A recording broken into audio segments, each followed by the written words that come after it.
رزق میں برکت کا وظیفہ ہمارے ناظرین جاننا چاہ رہے ہیں۔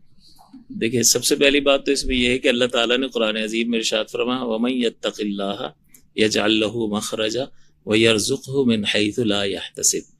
تو تقوی اور پرہیزگاری سب سے بڑا وظیفہ ہے رزق میں برکت کا۔ کیا بات ہے، واہ۔ اللہ اور اس کے رسول کی یعنی اطاعت اگر کوئی شخص کرتا ہے تو اس کے رزق میں برکت ہوتی ہے۔ اور رزق میں برکت کا مفہوم یہ نہیں ہے کہ ویسے تو برکت کا مطلب یہ النمو والزیادہ، کہ نمو پانا کسی چیز کا یا بڑھوتری ہو جانا، لیکن حقیقت کے اعتبار سے اس کو دیکھا جائے تو برکت کا مطلب یہ ہے کہ چاہے آپ کو جتنا بھی دیا گیا ہو لیکن وہ آپ کی ضرورت کے لیے کافی ہو جائے۔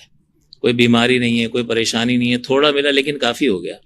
ڈھیر سارا دیا لیکن مصائب اور آلام اتنے آئے کہ اتنا ڈھیر سارا بھی کم پڑ گیا، تو وہ ڈھیر سارا یعنی کوانٹٹی زیادہ ہے لیکن وہ کفایت نہیں کر رہا ہے۔ تو اصل برکت کے مفہوم کو سمجھنے کی ضرورت ہے۔ ایک تو یہ کہ اللہ تعالیٰ کے احکام پر عمل کرنا چاہیے، زندگی بہت تھوڑی ہے، ان قریب ہم اپنی قبروں میں ہوں گے۔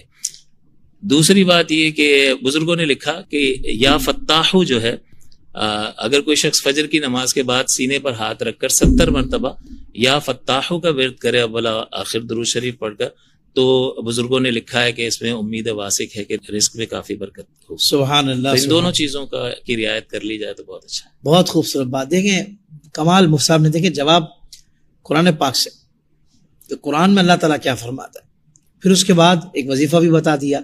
اگر ہمارا یہی انداز رہا اور یہی طرز عمل رہا تو انشاءاللہ قرآن پاک سے محبت بھی بڑھے گی، اس کے احکامات پر ہم عمل کرنے والوں میں بھی آ جائیں گے، اور پھر وظیفہ وہ بھی دیا گیا اللہ کا مبارک نام۔ تو یہی انداز ہونا چاہیے، نہ کہ ہم جعلی عاملوں کے پاس بھاگیں، نہ کہ ہم یہاں وہاں جائیں۔ اللہ پر توکل مضبوط کریں۔